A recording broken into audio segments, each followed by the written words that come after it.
મારું નામ સારિકા છે। બસની રાહ જોતા બેસીને મને 2 કલાક વીતી ગયા હતા। મારું હૃદય ધ્રુજી રહ્યું હતું। મારા પતિએ મને છૂટાછેડા આપીને અડધી રાતે ઘરમાંથી કાઢી મૂકી હતી। મારું માયકું દિલ્હીનું હતું અને મારા લગ્ન આગ્રામાં થયા હતા। એક પાડોશીએ મારા પર દયા ખાઈને મને બસ સ્ટેન્ડ સુધી બેસાડી દીધી। હાથમાં પકડેલા પૈસા થોડા પરસેવાથી ભીંજાઈ ગયા હતા, કારણ કે મને અચાનક પેટમાં તીવ્ર દુખાવો શરૂ થઈ ગયો હતો। રાતના 3 વાગી રહ્યા હતા। દૂર દૂર સુધી કોઈ સ્ત્રી કે પુરુષ દેખાતું નહોતું। દુખાવાના કારણે હું બૂમો પાડીને તડપી ઉઠી હતી। આ સમયે એક યુવાન છોકરો મારી તરફ દોડીને આવ્યો હતો, પણ મારી હાલત જોઈને તે ગભરાઈ ગયો અને પછી તેણે મારી સાથે જે કર્યું તેણે માનવતા પરથી મારો વિશ્વાસ જ ઉઠાવી લીધો। તો ચાલો જોઈએ આગળ વાર્તામાં શું થાય તે। હું 8 વર્ષની હતી જ્યારે મારી મા આ દુનિયા છોડીને ચાલી ગઈ હતી અને પિતાજીનું મૃત્યુ તો ત્યારે થયું હતું જ્યારે હું માત્ર 2 વર્ષની હતી। મારી મા મને ખૂબ પ્રેમ કરતી હતી। પિતાજી પણ ખૂબ પ્રેમ કરતા હતા, પણ પિતાજી સાથે હું વધુ સમય ન વિતાવી શકી। મારા એક મોટા ભાઈ હતા જેમનું નામ વિશાલ હતું। પિતાજીના મૃત્યુ પછી માએ ઘરનું બધું ભાર પર ભાઈ પર નાખી દીધું હતું। માએ શું નાખ્યું હતું, તે જ ઘરનો એકમાત્ર દીકરો હતો, એટલે તેમને ઘરની જવાબદારી સંભાળવી પડી। એક તેમની નાની બહેન હતી અને એક મા હતી। ભલા તેમના સિવાય અમને બીજું કોણ જોતું? ખેર, અમારા બીજા ઘણા સગા સંબંધીઓ હતા, પણ પિતાજીના મૃત્યુ પછી એવું લાગ્યું કે જાણે કોઈને અમારી વધુ જરૂર જ ન હતી। સમય પસાર થતો ગયો, અમે લોકો મોટા થતા ગયા। મારા ભાઈની ઉંમર વધુ તો નહોતી, પણ તેઓ ખૂબ હોશિયાર અને મહેનતુ હતા। નાની ઉંમરથી જ તેમને ઘરની જવાબદારી ખૂબ સારી રીતે સંભાળી લીધી હતી।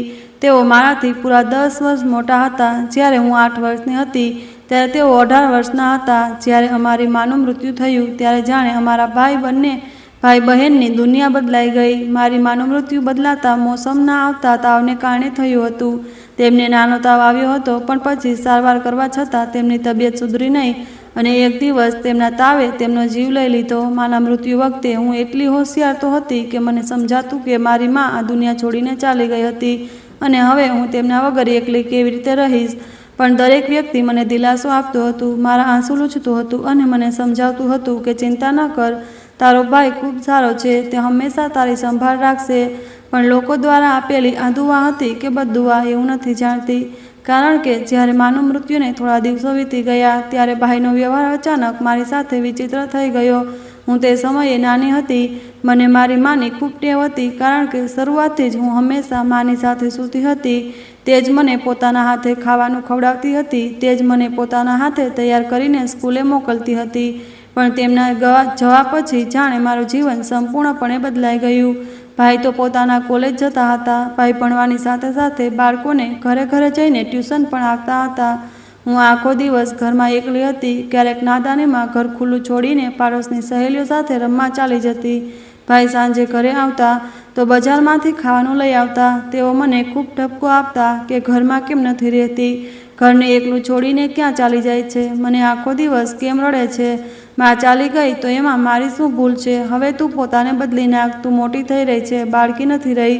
નાની ઉંમરમાં જ ભાઈએ મારું ભણવાનું છોડાવીને મને ઘરના કામમાં લગાડી દીધી હતી। તેમને મારા પર દયા ન આવતી। તેઓ થોડા સમય માટે જ બજારનું ખાવાનું લાવતા હતા, પણ પછી તેમણે કહ્યું કે હવે ઘર ઘર જઈને રમવાની જરૂર નથી। પાડોશની આંટી સાથે મેં વાત કરી લીધી છે। મેં તેમને કહી દીધું છે કે તેઓ તને અહીં આવીને ખાવાનું બનાવતા શીખવી દેશે। જલ્દી ખાવાનું બનાવતા શીખી લે અને પોતે ઘરમાં ખાવાનું બનાવ। હું ક્યાં સુધી બજારમાંથી ખાવાનું લાવતો રહીશ, ક્યાં સુધી હું બજારના ખાવાના મારા પૈસા ખર્ચતો રહીશ।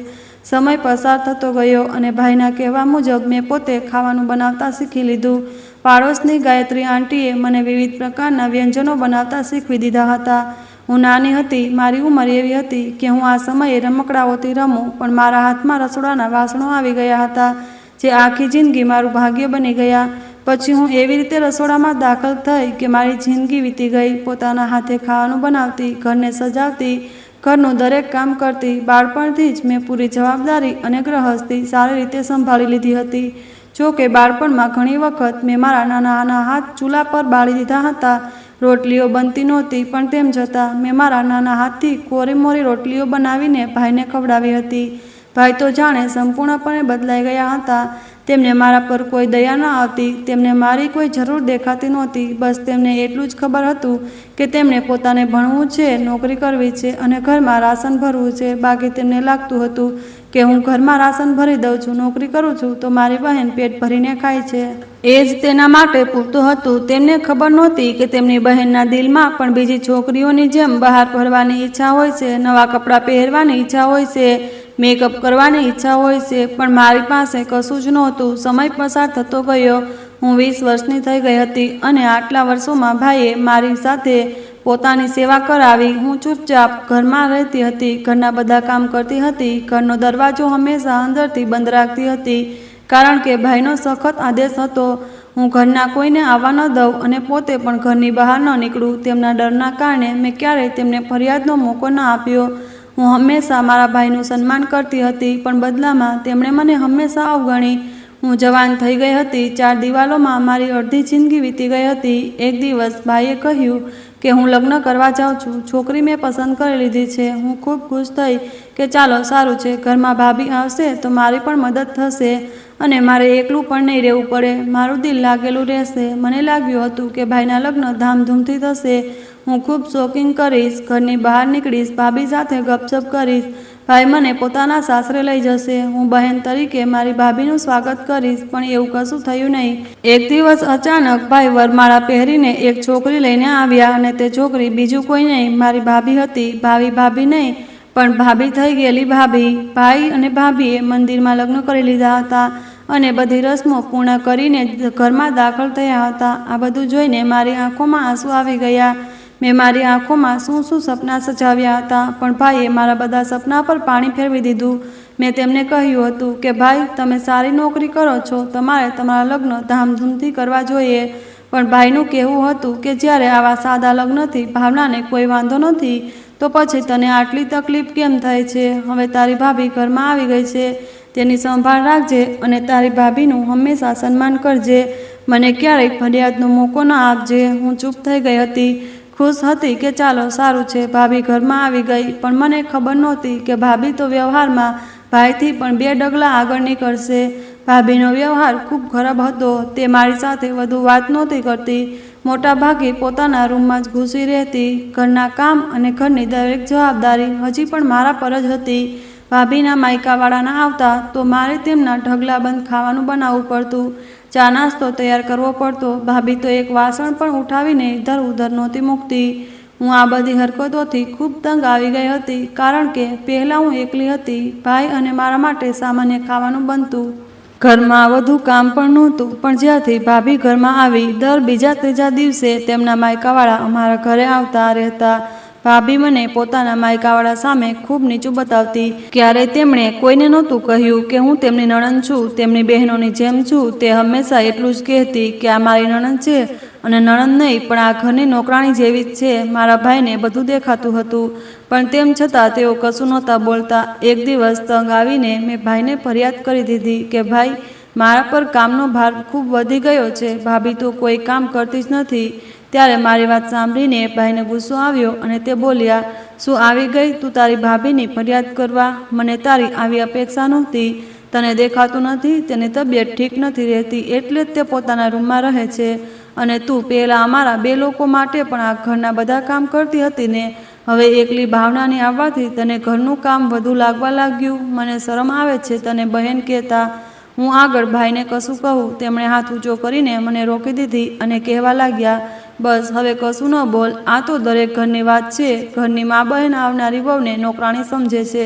જો તને હવે આ ઘરનું કામ કરવું આટલું ખરાબ લાગવા લાગ્યું છે તો હું તારું જલ્દી બંદોબસ્ત કરું છું. ભાઈની વાત સાંભળીને મારી આંખોમાં આંસુ આવી ગયા. તે રાતે મને ઊંઘ ન આવી અને હું આખી રાત મમ્મી પપ્પાને યાદ કરીને રડતી રહી. અને પછી જલ્દી જ ભાઈએ મારું બંદોબસ્ત કરવાનો નિર્ણય લઈ લીધો. ભાભીએ ભાઈને ઉશ્કેરવામાં કોઈ કસર નહોતી છોડી. ભાભી હંમેશા મારી સાથે પરાયા જેવો વ્યવહાર કરતી. તેમને મને કોઈ કામ હોય તો જ મારી સાથે વાત કરતી, નહીં તો એક ઘરમાં 2 લોકો હોવા છતાં હું એકલી જ અનુભવતી હતી.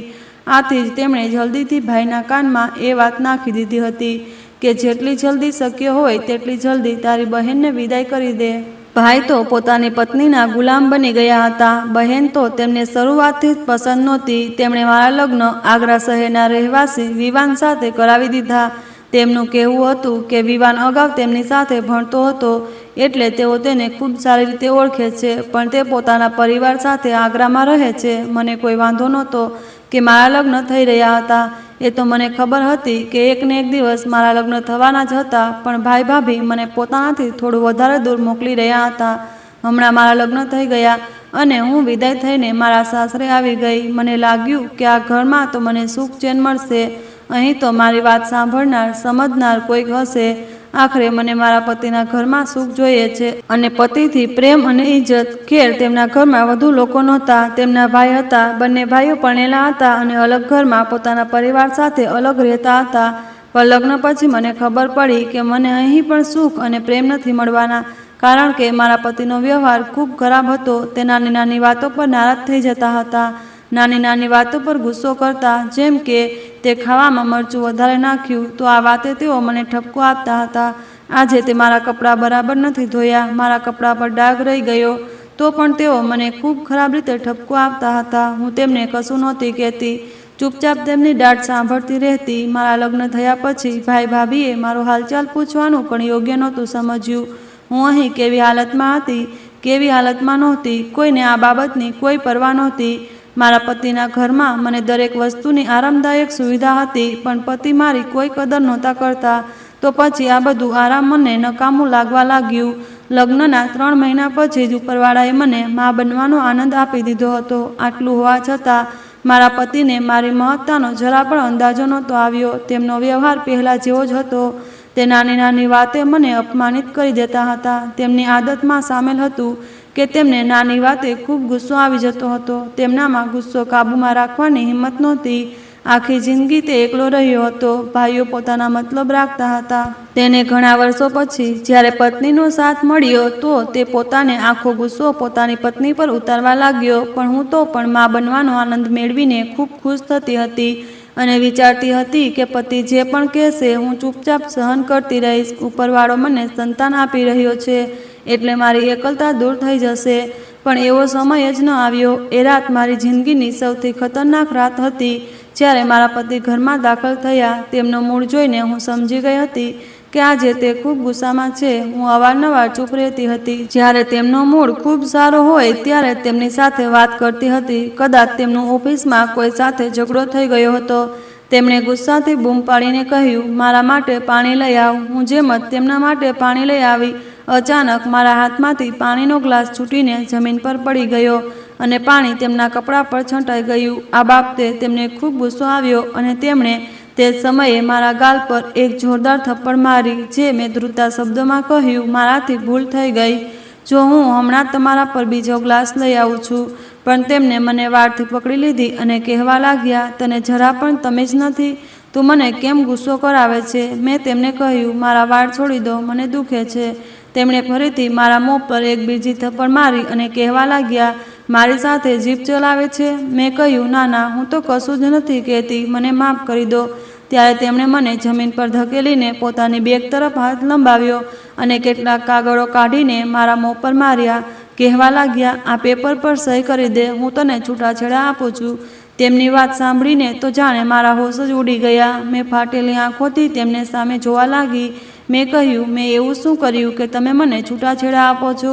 તે કહેવા લાગ્યા, તું એક નંબરની જાહિલ અને નકામી સ્ત્રી છે. ન તો તું ભણેલી ગણેલી છે, ન તને એટલું ખબર છે કે પતિ સાથે કેવી રીતે રહેવું, પતિના કામ કેવી રીતે કરવા. તું દરેક કામમાં ગડબડ કરી દે છે.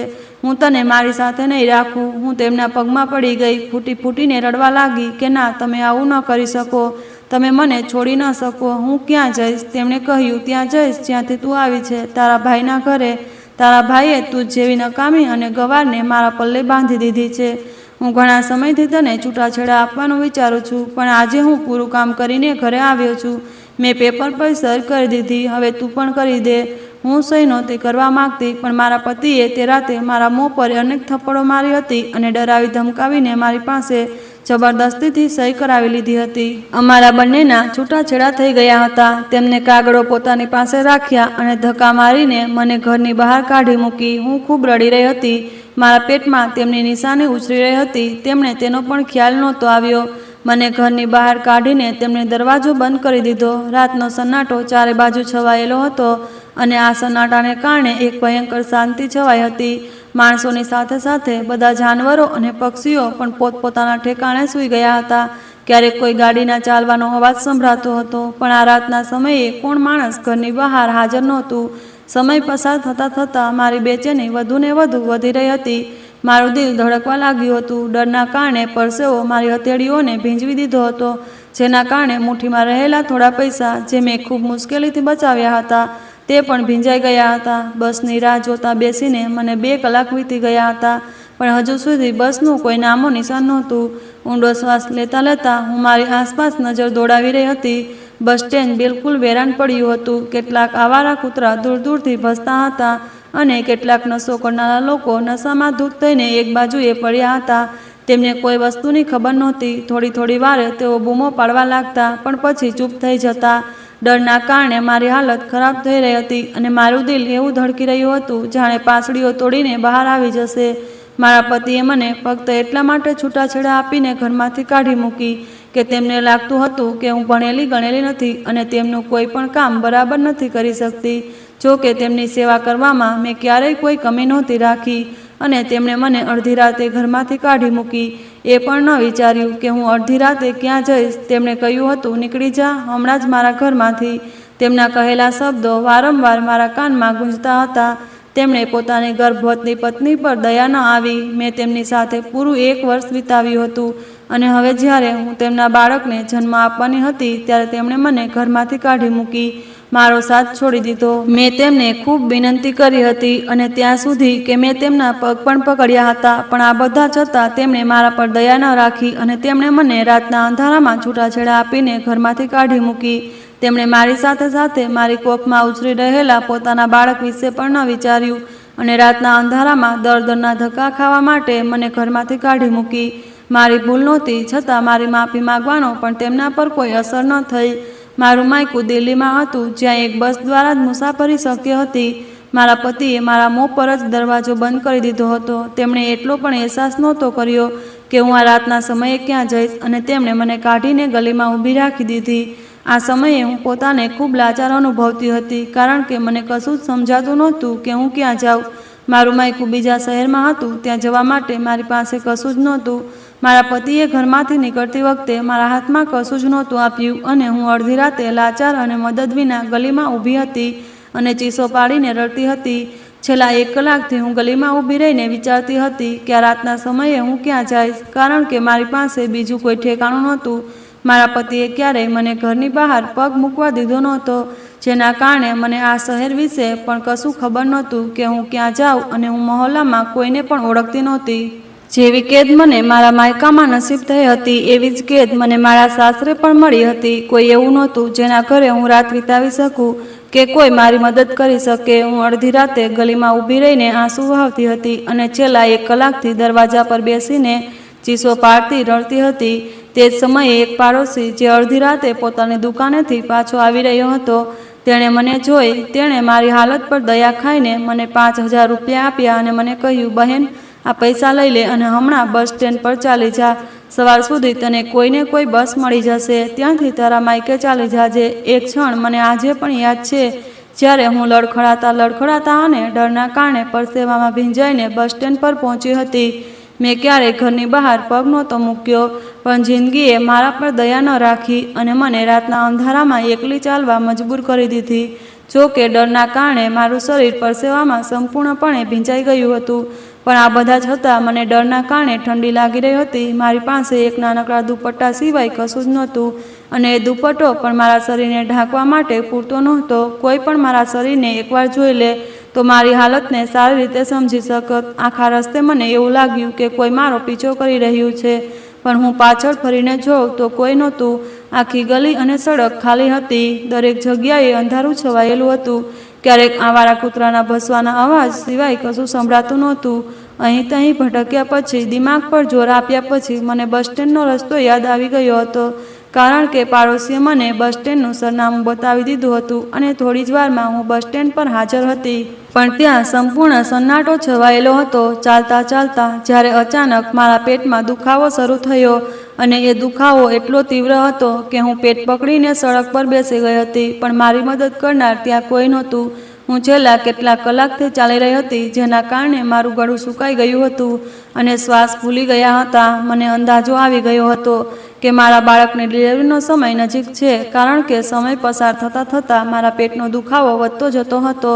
પણ મારી મદદ કરનાર કોઈ નહોતું. હું બિલકુલ એકલી હતી. છતાં પણ મેં હિંમત નહોતી હારી અને બસ સ્ટેન્ડ પર પહોંચી ગઈ હતી. રાતના 3 વાગવાના હતા, પણ દૂર દૂર સુધી ન તો કોઈ માણસ દેખાતું હતું, ન તો બસનો કોઈ નામો નિશાન નજરે પડતું હતું. હજી થોડી જ વાર ગઈ હતી કે દુખાવાની તીવ્રતા એટલી હદે વધી ગઈ હતી કે મારા મોંમાંથી એક જોરદાર ચીસ નીકળી હતી. મારો અવાજ એક નશેડીની આંખ ખોલી દીધો હતો.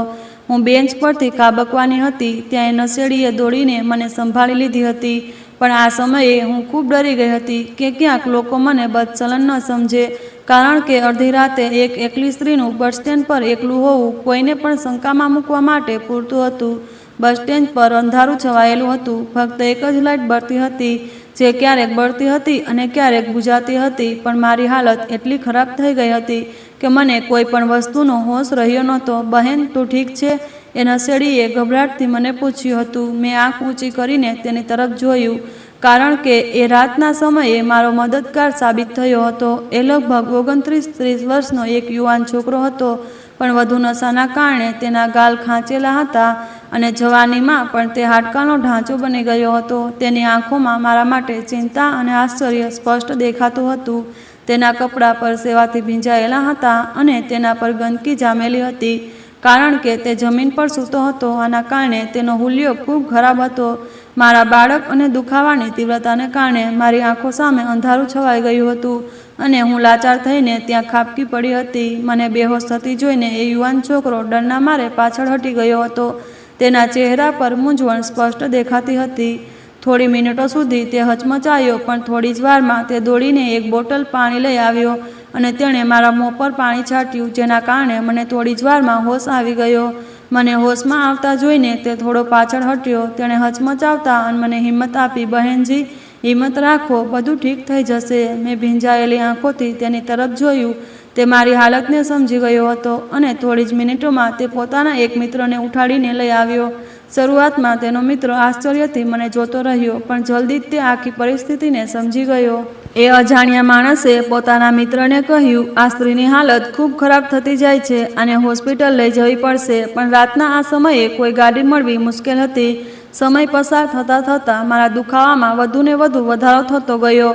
મેં પોતાને સંભાળવાની ખૂબ કોશિશ કરી, પણ દુખાવો સમયની સાથે વધતો જતો હતો. જો કે ચીસોને રોકવાની કોશિશ કરતી, પણ તે રોકાતી નહોતી, કારણ કે મારા બાળકના જન્મનો સમય હવે નજીક આવી ગયો હતો.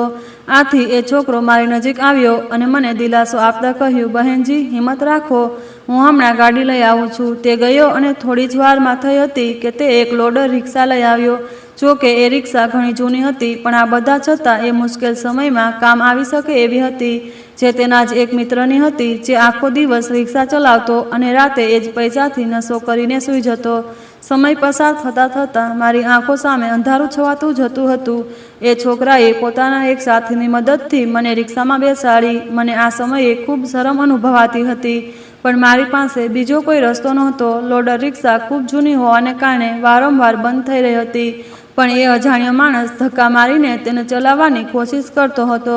રસ્તામાં જગ્યાએ જગ્યાએ સડક તૂટેલી હતી, જેના કારણે સમય પસાર થતાં થતાં મારો દુખાવો વધતો ગયો અને સડક ખરાબ હોવાને કારણે મને વારંવાર ઝટકા લાગવાને કારણે મારી હાલત પહેલાં કરતાં વધુ ખરાબ થઈ ગઈ હતી.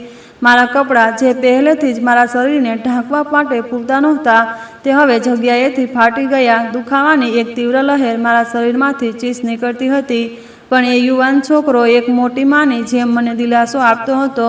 જ્યારે પણ મારી આંખ જેની તરફ ઉઠતી, તો શરમના મારે મારું દિલ ઈચ્છતું કે જમીન ફાટે અને હું તેમાં સમાઈ જાઉં. પણ એ અજાણ્યો છોકરો મારી હિંમત વધારતો જતો હતો. જે સમયે મને મારા અપનાની જરૂર હતી, એ સમયે હું એક અજાણ્યા માણસની પાસે હતી. જો કે મારા પતિએ મારી આ પરિસ્થિતિ વિશે બધું ખબર હતું, પણ તેમને ન તો મારા પર દયા રાખી, ન તો પોતાના બાળક પર. અને મને છૂટાછેડા આપીને સડક પર ઊભી રાખી દીધી। મારી બગડેલી હાલત જોઈને યુવાન છોકરો ખૂબ ગભરાઈ ગયો હતો અને વારંવાર મને દિલાસો આપતો હતો। રસ્તો ખૂબ લાંબો હતો કારણ કે હોસ્પિટલ બસ સ્ટેન્ડથી ઘણી દૂર હતી। આ કારણે સમય પસાર થતાં થતાં દુખાવો ખૂબ વધી રહ્યો હતો। જ્યારે રિક્ષા હોસ્પિટલના દરવાજે આવીને ઊભી રહી ત્યારે મારી આંખો સામે બિલકુલ અંધારું છવાઈ ગયું હતું અને હું હોશ અને અવાજ ગુમાવી ચૂકી હતી।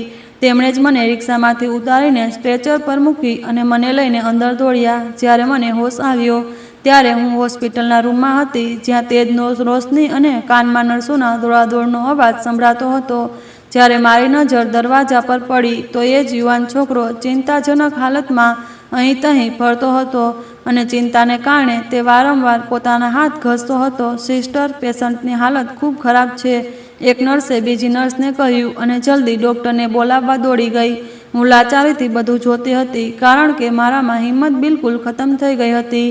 ન તો મારા હાથમાં હિંમત બાકી હતી, ન તો જીભમાં।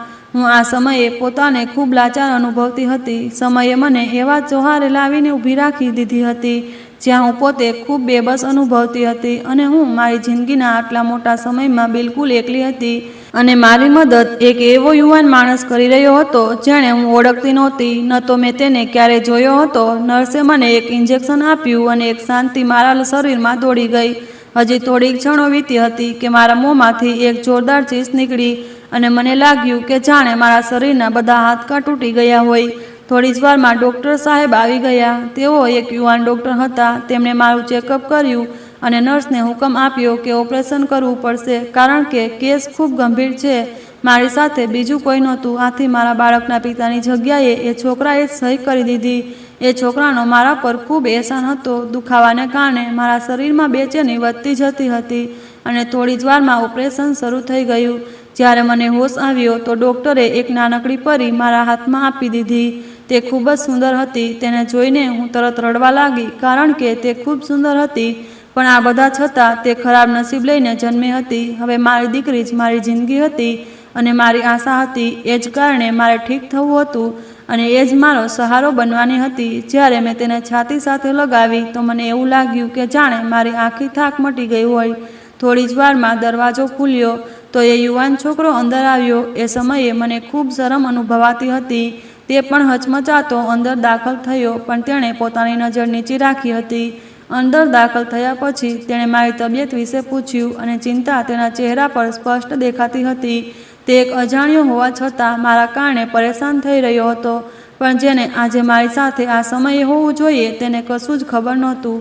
એ અજાણ્યા માણસ માટે મારા મોંમાંથી તરત દુઆ નીકળી રહી હતી કારણ કે તેણે એ સમયે મારી ખૂબ મદદ કરી હતી જ્યારે મારી મદદ કરનાર કોઈ નહોતું। મેં દિલથી તેના માટે દુઆ કરી, ઉપરવાળો તારા સારા કર્મોનું ફળ તને જરૂર આપશે। પણ એ છોકરો ફક્ત હસી પડ્યો। થોડી જ વારમાં નર્સે આવીને બિલ તેના હાથમાં આપી દીધું અને તેણે એ બિલ પોતાના ખિસ્સામાંથી પૈસા કાઢીને ભરી દીધું। હું આ બધું આશ્ચર્યથી જોઈ રહી હતી। મેં તેને પૂછ્યું, ભાઈ, તું આ બધું શા માટે કરે છે? તો તરત જ તેની નજર મારી તરફ ઉઠી। તે થોડી ક્ષણો ચૂપ રહ્યો અને પછી કોઈ જવાબ આપ્યા વિના જ બહાર નીકળી ગયો। હું ખૂબ આશ્ચર્યમાં હતી કારણ કે તે મારા અને મારી દીકરી માટે ફરિશ્તો સાબિત થયો હતો અને આ એહસાન હું આખી જિંદગી નહીં ઉતારી શકું। સમય પસાર થતાં થતાં મારી પરેશાની વધતી જતી હતી કારણ કે મને કશું સમજાતું નહોતું કે હવે મારી દીકરીનું શું થશે। પણ હું એ ભૂલી ગઈ હતી કે જે ભગવાને મને દીકરી આપી તે જ મારી દીકરીનું ભાગ્ય પણ આપશે। 2 દિવસ હું હોસ્પિટલમાં રહી, પણ એ યુવાન છોકરો એક પણ ક્ષણ માટે મારી નજરથી ઓझल નહોતો થયો। તેણે પોતાનું નામ સચેત જણાવ્યું હતું। તે મારું ખૂબ ધ્યાન રાખતો હતો અને મારી બધી જરૂરિયાતો બોલ્યા વિના પૂરી કરતો હતો, અહીં સુધી કે મારી દીકરીનું ધ્યાન પણ તે જ રાખતો હતો। તે રોજ આવતો, દવા લાવતો અને ક્યારેક મારી દીકરી માટે દૂધ અને મારા માટે ફળો લઈ આવતો। તે મારી બધી જરૂરિયાતોનું ધ્યાન રાખતો હતો બોલ્યા વિના। કદાચ ઉપરવાળાએ તેને મારી મદદ માટે જ મોકલ્યો હતો। હું તેના વિશે જાણવા માંગતી હતી કારણ કે મને ખૂબ પરેશાની થતી હતી કારણ કે તે એક ક્ષણ પણ મારી નજરથી ગાયબ નહોતો થયો, ન તો તે પોતાના ઘરે ગયો હતો। મેં તેને પૂછ્યું, તું કોણ છે અને તારા ઘરવાળા ક્યાં છે? પણ તેણે પોતાનું નામ સિવાય મારી સાથે કોઈ વાતનો જવાબ ન આપ્યો અને ચૂપચાપ બહાર નીકળી ગયો। હું સમજી ગઈ હતી કે તે મને કશું કહેવા માંગતો નથી, પણ મેં અનુભવ્યું હતું કે જાણે તેની આંખોમાં કોઈ દુઃખ છુપાયેલું હતું, કારણ કે મેં ઘણી વખત તેને રડતો જોયો હતો. આ પહેલી જ વાર હતી જ્યારે મેં એક પુરુષને રડતો જોયો. તે મારા ભાઈ અને મારા પતિથી ઘણો જુદો હતો. ત્રીજા દિવસે ડૉક્ટરે મને ડિસ્ચાર્જ કરી દીધું, પણ સૌથી મોટી પરેશાની એ હતી કે હું મારી દીકરીને લઈને ક્યાં જઈશ. આ વિચારીને હું ખૂબ પરેશાન થતી હતી. પણ સચેતે મને પરેશાન થતા જોઈને દિલાસો આપ્યો અને કહ્યું, બહેનજી, તમે પરેશાન ન થાવ. મારા મહોલ્લામાં એક વૃદ્ધ માજી એકલી રહે છે. મેં તેમની સાથે વાત કરી લીધી. તેઓ તને ભાડે એક રૂમ આપવા તૈયાર છે. આ સાંભળીને મારી આંખોમાં આંસુ આવી ગયા. સચેતભાઈ અજાણ્યો હોવા છતાં મારી બધી જરૂરિયાતો પૂરી કરી રહ્યો હતો અને ચહેરા પર કોઈ સિકન લાવ્યા વિના મારી મદદ કરી રહ્યો હતો. સમય પસાર થતાં થતાં તેના મારા પરના એહસાનો વધતા ગયા હતા. મારા પોતાના લોહીના સગાઓએ પણ મારી તકલીફને સમજવાની કોશિશ નહોતી કરી. મેં મારી દીકરી તરફ જોયું. તે સૂતી હતી, પણ મેં નક્કી કરી લીધું હતું કે મારે તેની જિંદગીને રોશન કરવા માટે હિંમત કરવી પડશે, કારણ કે આ ભરી દુનિયામાં મારા સિવાય તેનું કોઈ નથી. હોસ્પિટલમાંથી નીકળ્યા પછી સચેતભાઈ મારી સાથે સાથે ચાલતા હતા. તેણે એક રિક્ષા રોકી અને મને સાથે લઈને તે પોતાના મહોલ્લામાં પહોંચી ગયો. રિક્ષા ઊભી રહી તો મારી સામે એક જૂની ગલી હતી. કાચા મકાનો, દિવાલો પર જામેલી ગંદકી, તૂટેલી ફૂટેલી બારીઓ, માટીમાં રમતા બાળકો અહીં તહીં દોડતા હતા. સચેતભાઈ મને લઈને એક જૂના દરવાજા પર પહોંચ્યા. તેની સાથે હું પોતાને ખૂબ સુરક્ષિત અનુભવતી હતી, કારણ કે એ દરવાજો તૂટેલો હતો. આથી તે મને લઈને અંદર તરફ આગળ વધ્યો. ત્યાં એક વૃદ્ધ સ્ત્રી ખાટલા પર બેઠી હતી. તેના ચહેરા પર કરચલીઓ હતી અને તે ખૂબ મુશ્કેલીથી ઊભી થતી હતી. નમસ્તે માજી, સચેતભાઈએ નમીને કહ્યું અને તેમના આશીર્વાદ લીધા. તે તેમને જોઈને ઊભા થવાની કોશિશ કરવા લાગ્યા, પણ સચેતભાઈએ તેમને ઊભા થવાની મનાઈ કરી. બેટા, આજ બહુરાણી છે? એ વૃદ્ધ સ્ત્રીને મને જોઈને સવાલ કર્યો.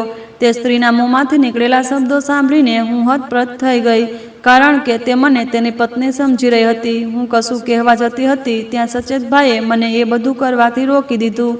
એ માજીએ મને ઉપરથી નીચે સુધી જોયું. શરમના મારે મારી નજર નીચી થઈ ગઈ. ચાલો અંદર આવો. ઘણીવાર પછી એ સ્ત્રીએ જવાબ આપ્યો. તે મને લઈને એક રૂમમાં દાખલ થઈ. એ રૂમ કાચો હતો અને જગ્યાએ ઉખડેલો હતો, પણ આ બધા છતાં દરેક વસ્તુ એ રૂમમાં ઢંગ અને સલીકાથી ગોઠવેલી હતી. એ વૃદ્ધ સ્ત્રીનો મારી સાથેનો વ્યવહાર ખૂબ સારો હતો.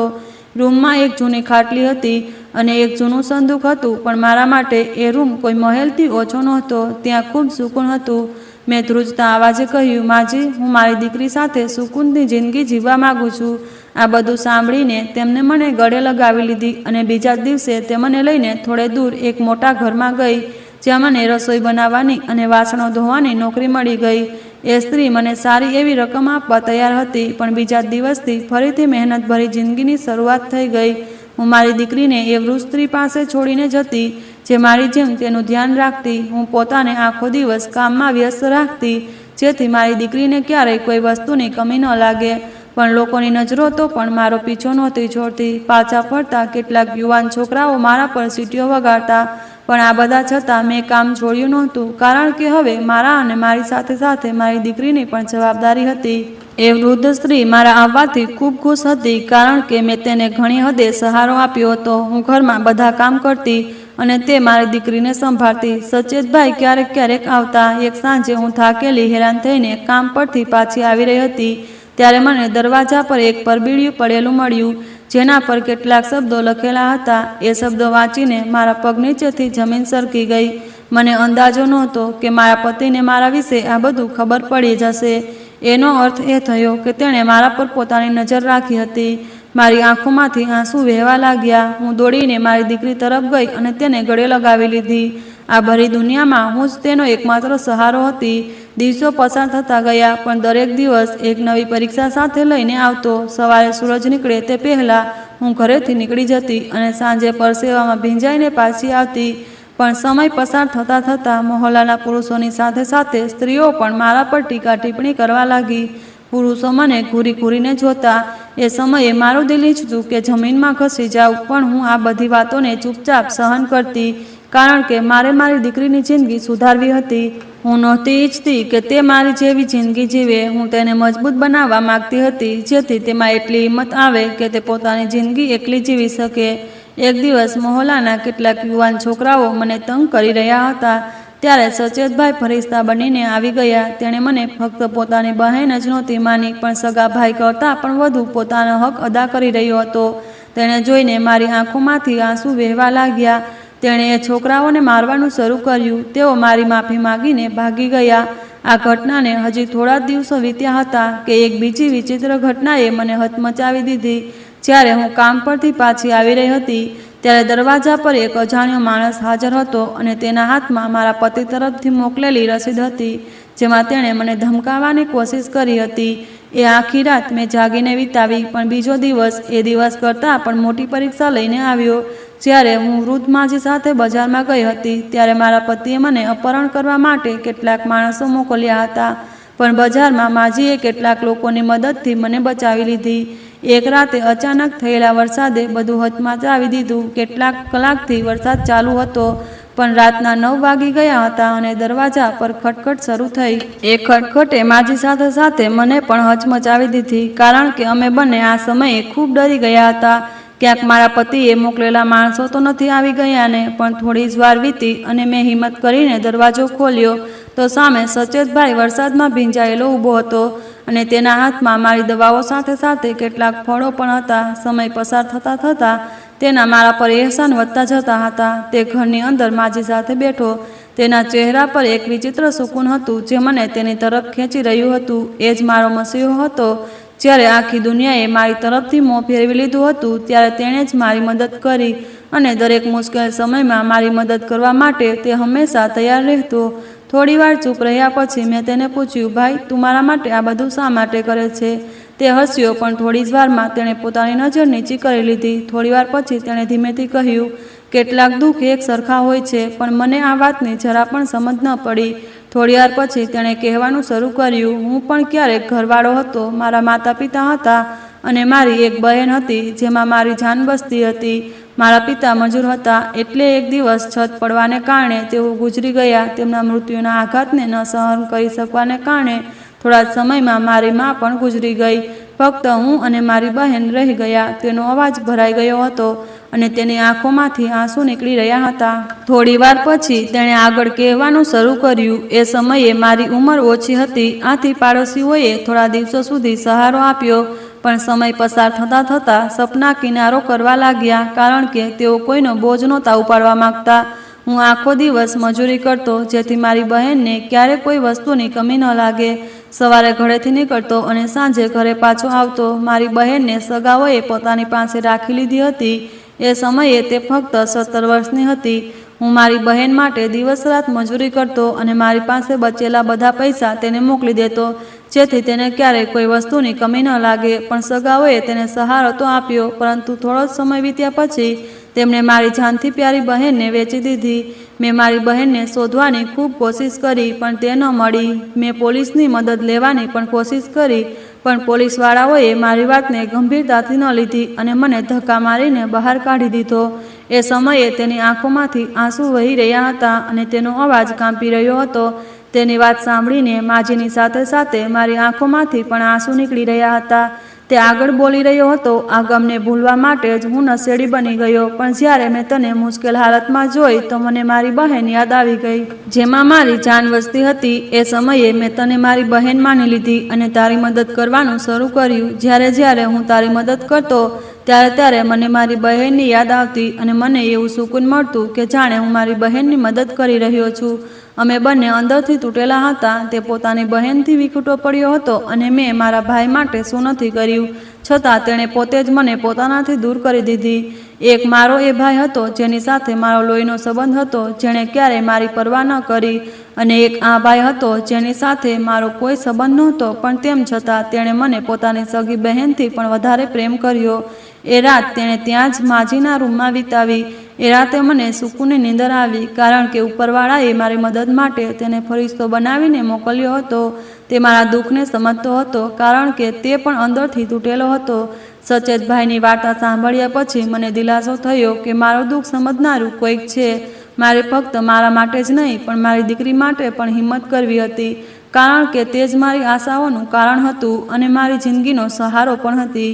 બુઢાપામાં તે જ મારા કામ આવવાની હતી અને તેના માટે જ મારી હિંમતથી કામ લેવું હતું, કારણ કે મારી તો મોટાભાગની જિંદગી વીતી ગઈ હતી, પણ મારી દીકરીની આખી જિંદગી હજી બાકી હતી. મારે તેનો સહારો બનવું હતું, કારણ કે મારે મારી દીકરીને મજબૂત બનાવી હતી, જેથી તેને ક્યારેય કોઈના સહારાની જરૂર ન પડે. હું નહોતી ઈચ્છતી કે તે દરની ઠોકરો ખાય. હું નહોતી ઈચ્છતી કે તે જિંદગીમાં કોઈ મુશ્કેલી જુએ. હું તેને મજબૂત બનાવવા માંગતી હતી, જેથી તે મોટામાં મોટી મુસીબતનો પણ એકલી મુકાબલો કરી શકે. એવો કોઈ દરિંદો જેવા માણસ તેની જિંદગીને બરબાદ ન કરી શકે. સમય પસાર થતો ગયો, પણ સમયની સાથે મારી મુશ્કેલીઓ વધતી જતી હતી, કારણ કે મારા પતિએ મોકલેલા માણસોએ મારું જીવવું દુષ્કર કરી દીધું હતું. તેઓ મને તંગ કરવાનો કોઈ મોકો હાથમાંથી જવા દેતા નહોતા.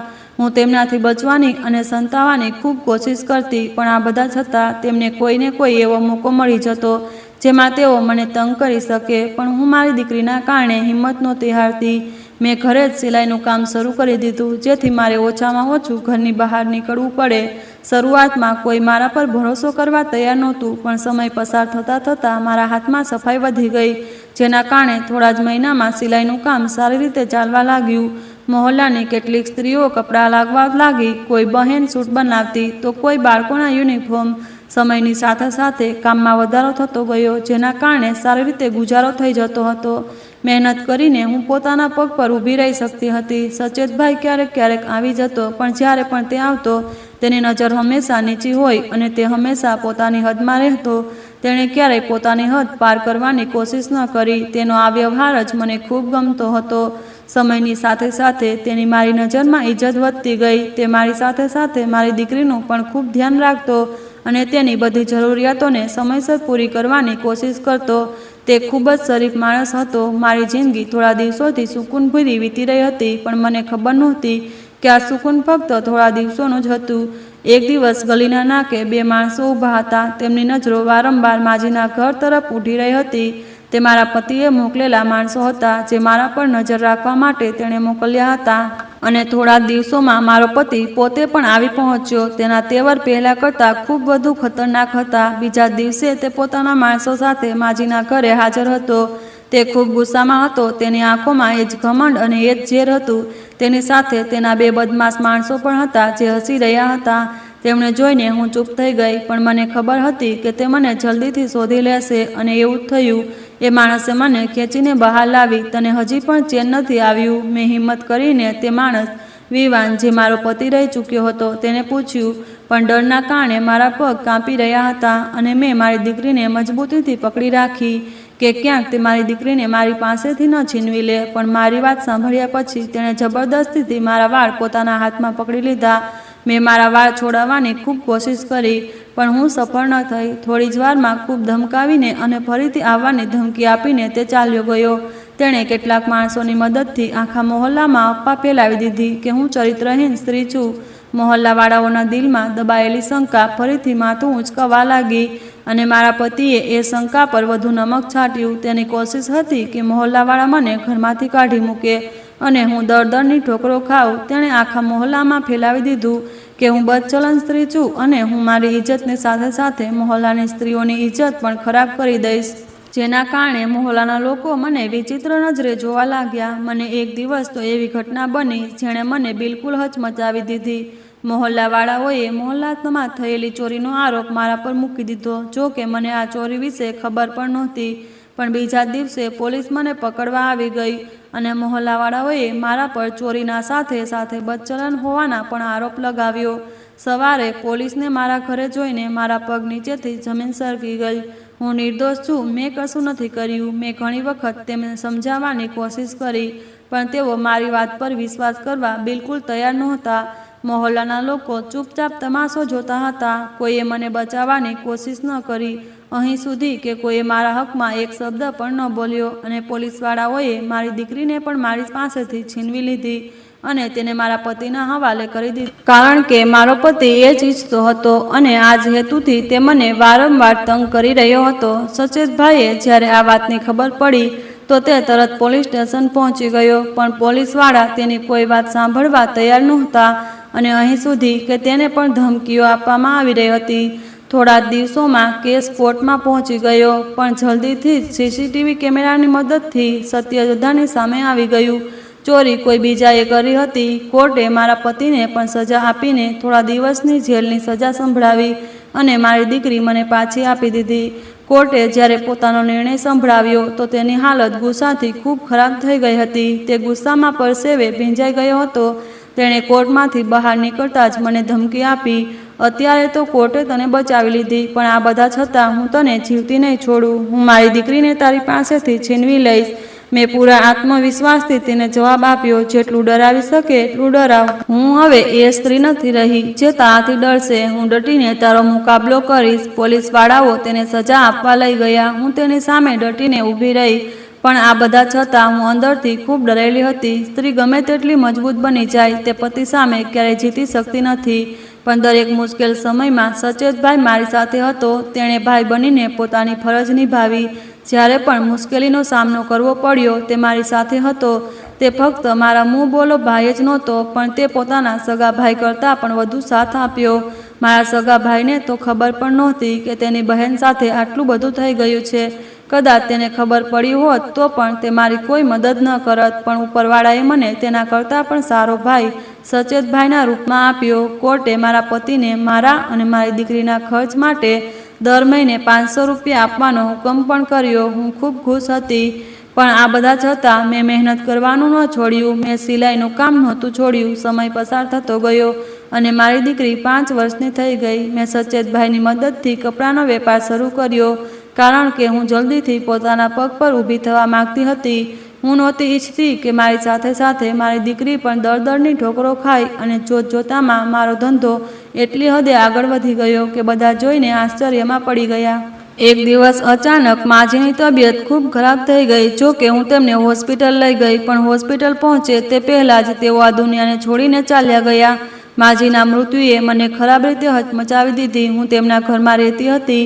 તેમના ભાડાના પૈસા સચેતભાઈ જ આપતા હતા. મુશ્કેલ સમયમાં તે જ મારો સહારો હતી અને તેમના જ કારણે મને હિંમત મળી હતી. મારી ગેરહાજરીમાં તેઓ જ મારી દીકરીનું ધ્યાન રાખતા.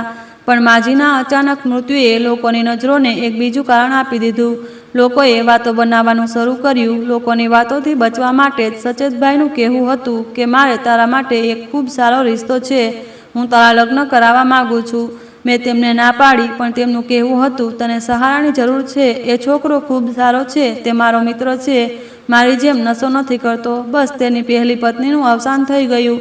તેની પાસે પણ એક નાની દીકરી છે. તેને પણ માની જરૂર છે, જેમ તારી દીકરીને પિતાની જરૂર છે. એમ જ હું ઈચ્છું છું કે તે તારી દીકરીને પિતા બનીને અને તું તેની દીકરીને મા બનીને પ્રેમ આપે. સચેતભાઈએ મને ખૂબ સમજાવ્યું, જેના કારણે મેં આ રિશ્તો સ્વીકારી લીધો અને થોડા દિવસોમાં તેણે મારા લગ્ન ભાઈ બનીને નહીં પણ પિતા બનીને કરાવ્યા. જે માણસ સાથે મારા લગ્ન થયા તે ખરેખર ખૂબ સારો હતો. તેની દીકરી ખૂબ પ્યારી હતી. જો કે તે મારી દીકરીથી મોટી હતી, પણ હવે મારી પાસે એક નહીં પણ બે દીકરીઓ થઈ ગઈ. હું તેની દીકરીને ખૂબ પ્રેમ કરતી અને તે મારી દીકરીને ખૂબ પ્રેમ કરતો. આ રીતે બંને દીકરીઓએ માતા પિતાનો પ્રેમ મળી ગયો અને મને એક સારો જીવનસાથી મળી ગયો. હું મારી જિંદગીમાં ખૂબ ખુશ છું અને બંને દીકરીઓની સારી રીતે ઉછેર કરી રહી છું. મિત્રો, હું આશા રાખું છું કે તમને અમારી વાર્તા ગમી હશે. જો વિડીયો સારો લાગ્યો હોય તો લાઈક અને ચેનલને સબસ્ક્રાઈબ કરવાનું ભૂલતા નહીં. ધન્યવાદ.